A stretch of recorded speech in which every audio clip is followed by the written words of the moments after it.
Welcome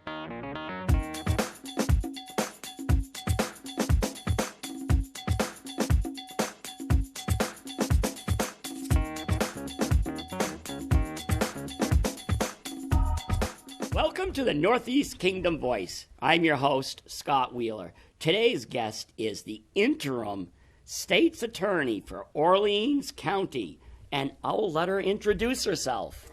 Hi, Scott. My name is Farzana Leyva, and I'm currently serving as the interim state's attorney for Orleans County. And you're in that position because now it's Your Honor, Your Honor Barrett, Judge Barrett, has become a judge.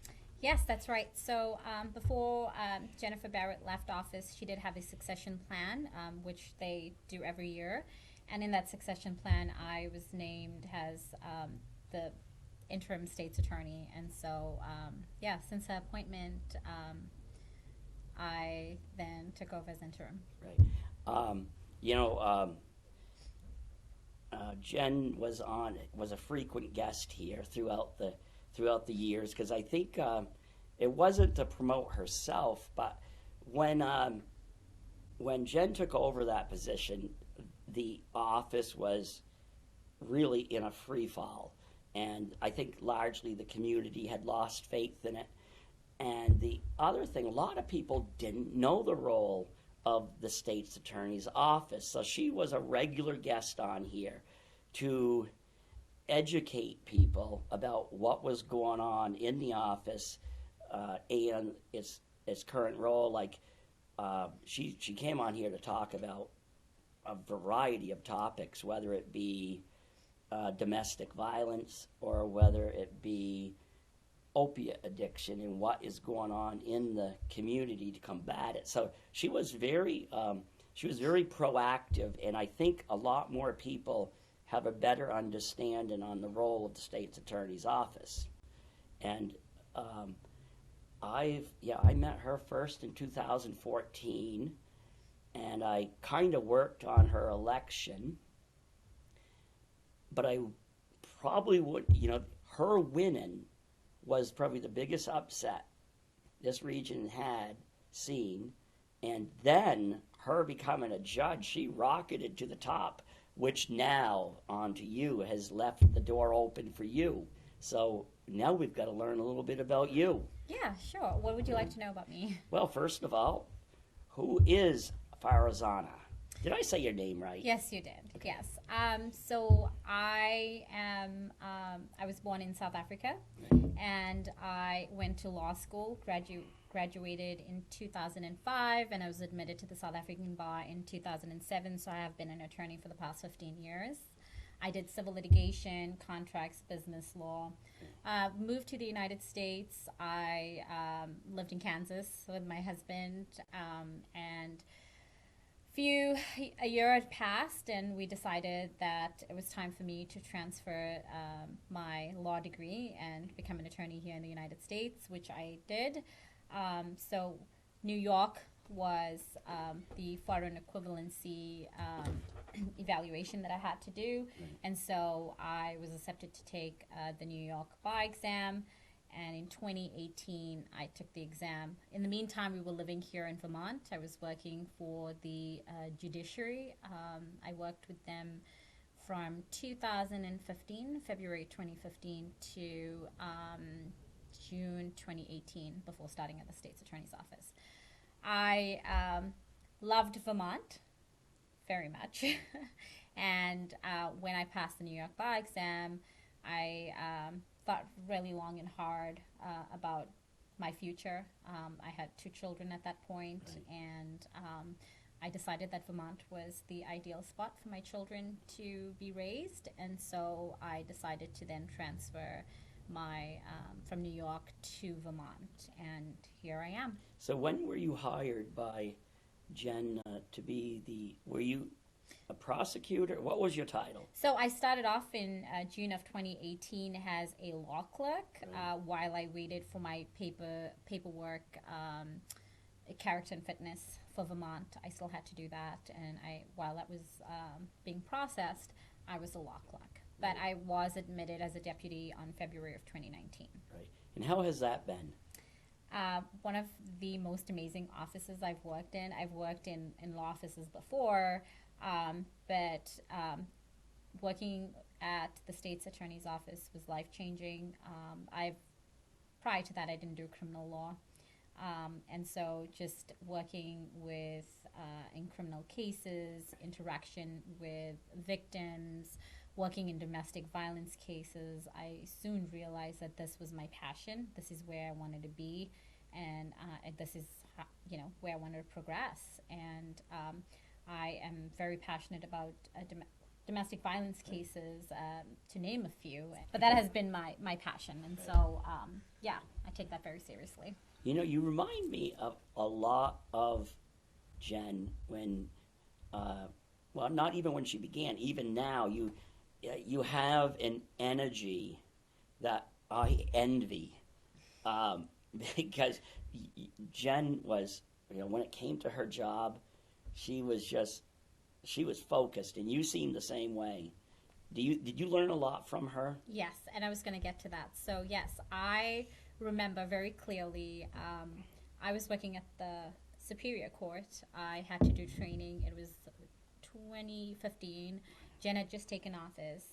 I was in criminal court observing, and I remember Jennifer making this argument in a motion to modify conditions of release for a contact. It was a domestic violence case, and she stood up, and the argument that she made was so impactful on me that I realized I want to be just like her. Is exactly what I said. And I remember it sticks with me up until today. I will never forget the day. I remember the individual sitting on testifying. I remember Jennifer questioning that the person that was testifying, and I knew then that this, and I followed her. I followed every case she had, every trial she had, and realized very fast that she is my role model. And I think our prosecution style is very similar, if anything the same. We've prosecuted cases together. Our mindset is exactly the same. So yeah, and I know we were both at her swearing in as a judge, and Governor Scott said that also one of the things is she has, here we are in Orleans County, but she has the most diverse group of people who work for her office. Did you see that yourself? Yes. So me being from South Africa of Indian descent, we have a deputy who is from Romania, and she's currently now in Romania on vacation. We have other individuals in our office from Asian backgrounds, and so definitely a lot of diversity and transparency in our office. Right. Yeah, it was interesting. It was interesting to be down there with you and the others, and like to have people like David Slay, who, is, I don't know if the word is infamous, but he's kind of a legend as far as the defense attorney goes, which defense attorneys and prosecutors don't always see eye to eye on life.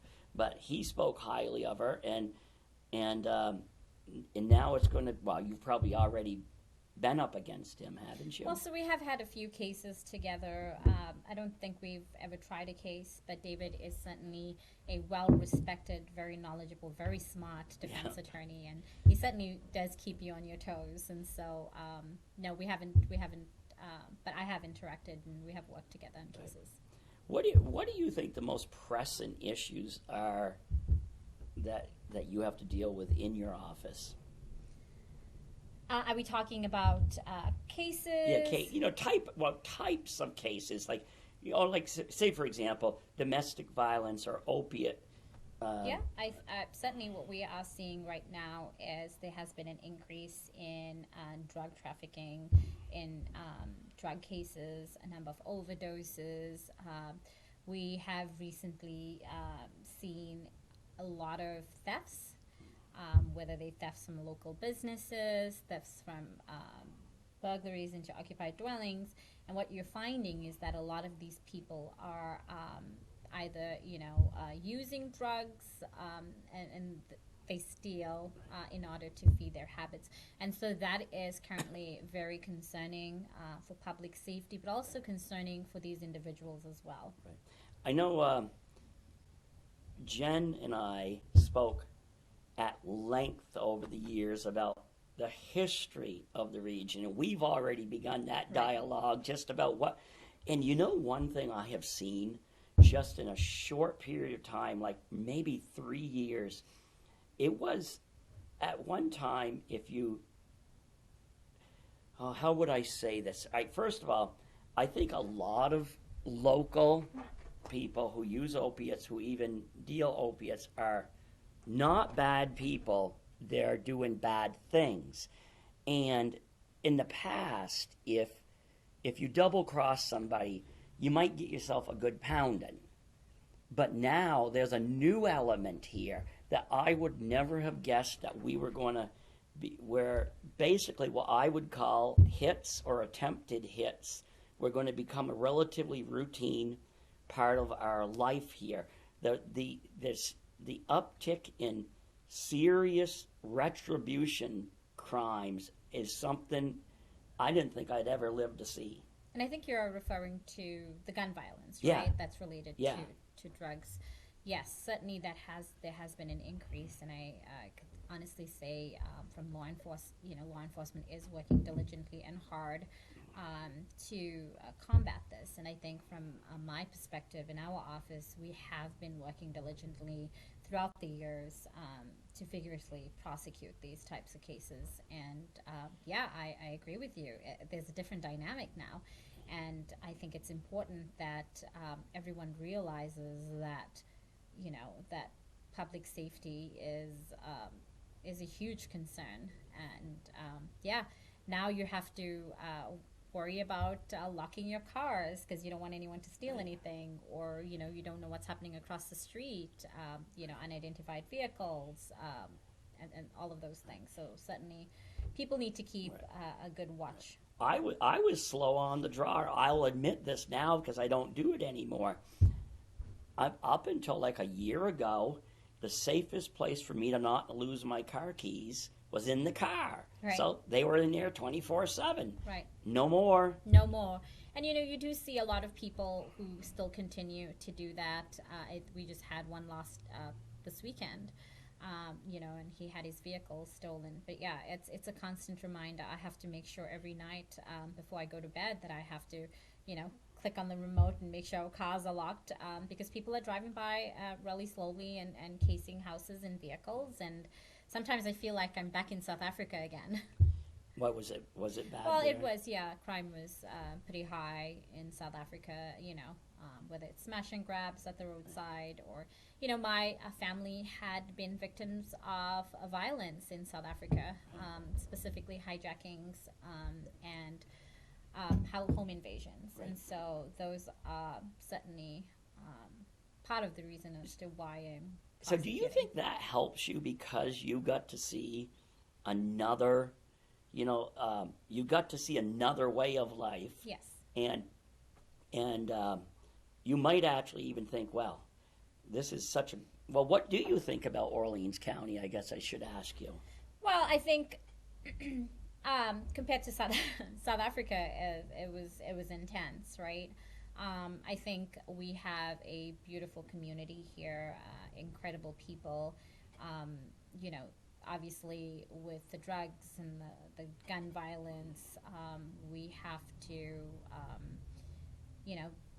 be very cognizant of our surroundings. And so even though I'm saying it's not like South Africa, there is a little bit here in Orleans County where you kind of have to, be, watchful and observant. And I don't know if that answers your question.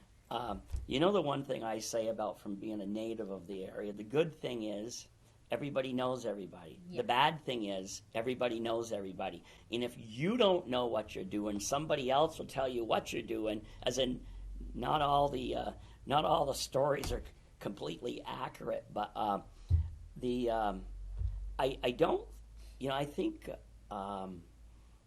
if you watch the news today, which I don't anymore because I can't find news channels anymore. I just find opinion channels. But if you listen to the opinion channels, it would have you believe that the world is filled with only horrible people. Wherever I go, I find wonderful people, but these edgy stories, they're the ones, or people saying absurd things or doing absurd, they're the ones who make the news. So I believe the huge portion of humanity is right there in the middle, and we focus so much on the fringes, which you've got to rein them in too. Right. But I still think the world is filled with wonderful people. That is true. We have wonderful people here in Orleans County. I can't tell you how supportive people have been towards me when I first moved here and my family. So I lived in Florida for a while, and I can count the number of friends I've had in Florida, right? And here, when I moved here to Vermont, it was,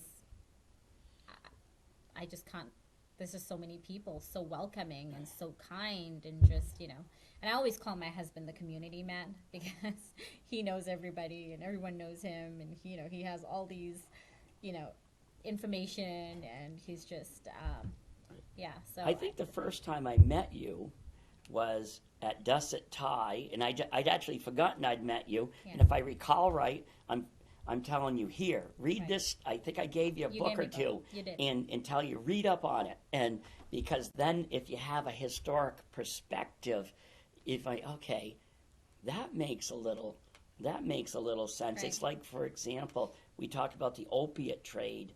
Later this week, I'm being interviewed again by, what they call it, Vermont Public now. That drives me nuts. It used to be Vermont Public Radio, but I'm being interviewed by them, but that's for the other trade, the alcohol trade during Prohibition, because so this area has been very well ingrained in being a border community, has been ingrained with some form of smuggling since its inception.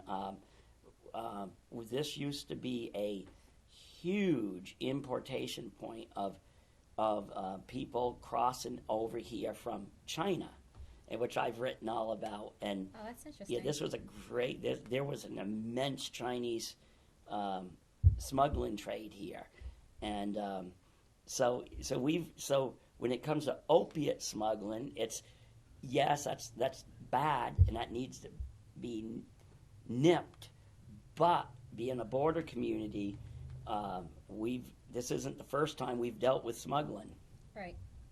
So, so you're running for Jen's position, correct?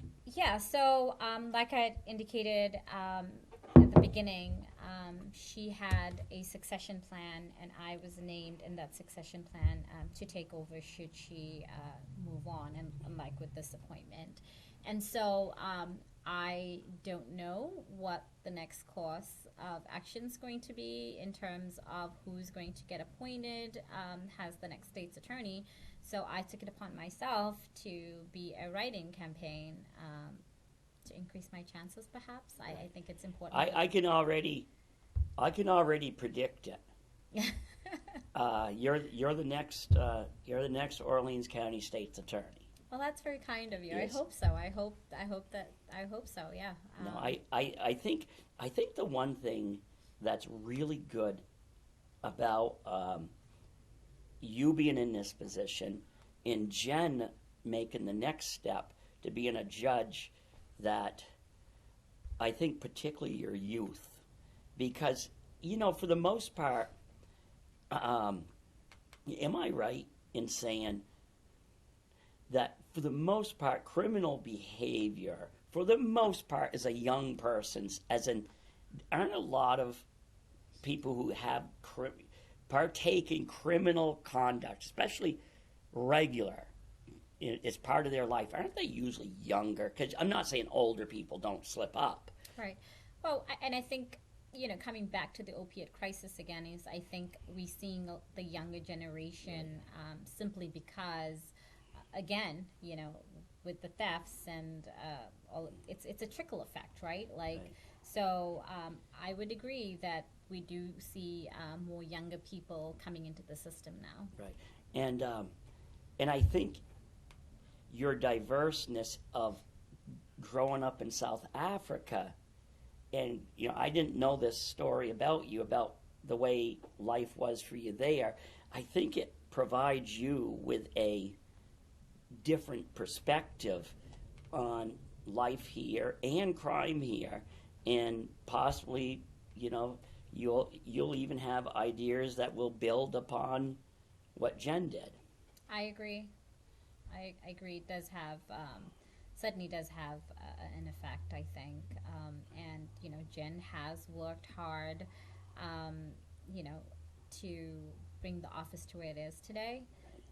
A well-oiled machine is what I call it, and I would hope that I'm going to continue to the good work. Right. We won't talk. I know there's the one thing that's coming up, but that's not important. Is what is going to happen with the courthouse? Because there is some question about the long time use of that building, but we'll worry about that when when you're elected and when there's more talk amongst the state on what is being done.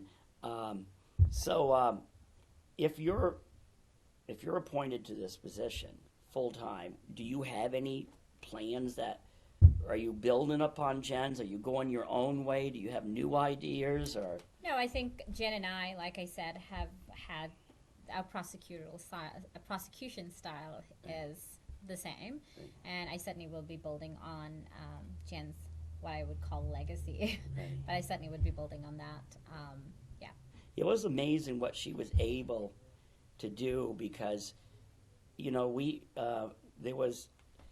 there was just a period of time where you just had to look at the state's attorney's office here and think, will this ever be resurrected again? And she came in, and I think she was wise enough to hire the right people, including you, to because as she told me, is it can't be just about her. Right. How are you about being a manager? Are you a good manager? Well, it's new to me, and certainly learning about how to manage an office, and going to do extra classes to ensure that we are successful. And yeah. I've owned my own business for 20 years, and I still haven't mastered it. So I'm just so thankful that the people who work for me, they just know what they're doing. Right. And that's it. But our office is just like that. Our admins are brilliant, amazing. They know what they're doing every day.